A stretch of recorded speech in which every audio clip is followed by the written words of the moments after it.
Conference जनूबी कश्मीर पे पूरी तरह से नजर रखी हुई है। नेशनल कॉन्फ्रेंस जनूबी कश्मीर में सेंध लगाने की भरपूर कोशिश करी है और इसी कोशिश में नेशनल कॉन्फ्रेंस के नायब सदर उमर अब्दुल्ला जलसों पे जलसे कर रहे हैं। कभी त्राल, कभी कुलगाम, कभी अनंतनाग, कभी शोपियान और आज का जलसा कुलगाम के इलाके में था।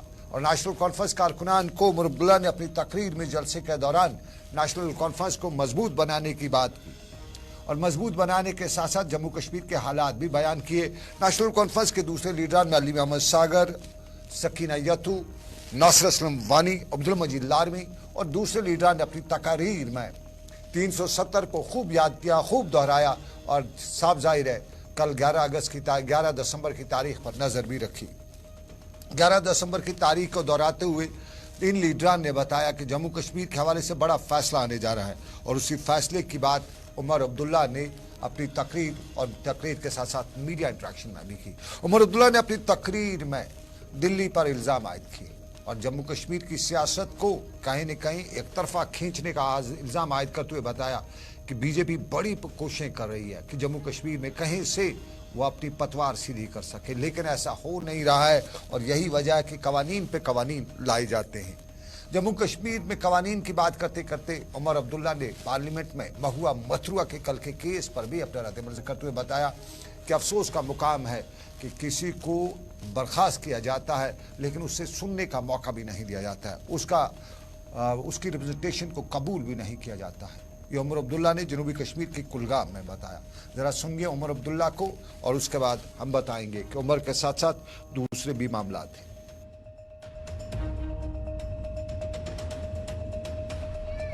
रजौरी की बात करें, श्रीनगर की बात करें ना, श्रीनगर में आज उन जगहों में हमले हो रहे हैं जहां सालों साल तक हमने मिलिटेंसी नहीं देखी। कल ही हमारे एक नौजवान पुलिस के एक बहादुर अफसर को उनके वालिद और उनके बाकी रिश्तेदारों ने दफनाया। क्रिकेट खेलते खेलते उसको गोली मारी गई।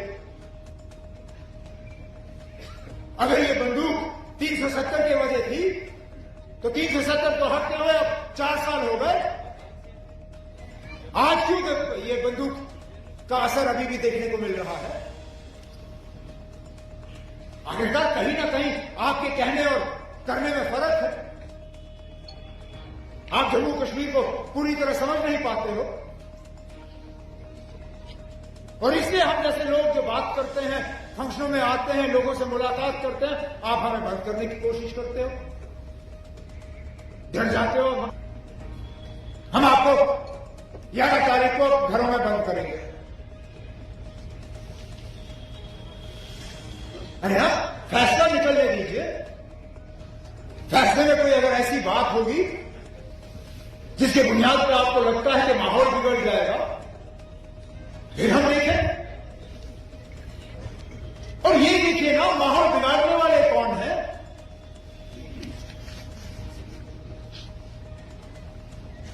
हमने तो हमेशा आइन का साथ दिया। हमने हमेशा कहा कि हमारी जो लड़ाई रहेगी वो पुरअमन तरीके से। उमर अब्दुल्ला बीजेपी पर इल्जाम आयद करे थे और बीजेपी को इल्जाम आयद करने के साथ साथ उमर अब्दुल्ला ने बताया कि बीजेपी को भी याद रखना चाहिए कि इक़्तिदार हमेशा नहीं रहता है, कल उनकी बारी भी आ सकती है। ये उमर अब्दुल्ला बता रहे थे। लेकिन उमर अब्दुल्ला ने यहाँ पे 370 के हवाले से जब मीडिया ने उनसे इंटरेक्शन के दौरान सवाल पूछा कि कल 11 दिसंबर को 370 के हवाले से बड़ा फैसला आ रहा है तो क्या आपका, तो उमर अब्दुल्ला ने बताया कि उनके पास ऐसी कोई मशीनरी है या ना ही अलादीन का कोई चिराग है कि वो बता सकें कि जज साहब ने क्या लिखा है, लेकिन उन्हें अंदाजा हो रहा है। और अंदाजा उन्होंने बताया कि उनके कारकुनान की, लीडरान की जो पुलिस का बुलावा आ रहा है, जो पुलिस उन्हें बुला रही है, उनके अल्फाज के मुताबिक कि पुलिस नेशनल कॉन्फ्रेंस और दूसरे लीडरान को अब थानों में बुला रही है, तो उसके पीछे की कहानी कुछ उन्हें एक बार फिर डर सा लग रहा है। ये उमर अब्दुल्ला ने बताया, जरा सुनिएगा। फारूक साहब ने कल जहां पे महुआ मोइत्रा ने अपने एक्सपल्शन के बाद मीडिया वालों से बात की, फारूक साहब उसमें हाजिर रहे। हमारा उनके साथ पूरा सपोर्ट और पूरी हमदर्दी है। हमें अफसोस इस बात का है कि उन्हें खुद अपनी सफाई में पार्लियामेंट में बोलने की इजाजत नहीं दी गई, बिल्कुल इस बात को साबित किया कि जिसकी लाठी उसकी भैंस। बीजेपी को ये याद रखना चाहिए कि वो हमेशा के लिए इख्तिदार में नहीं होंगे।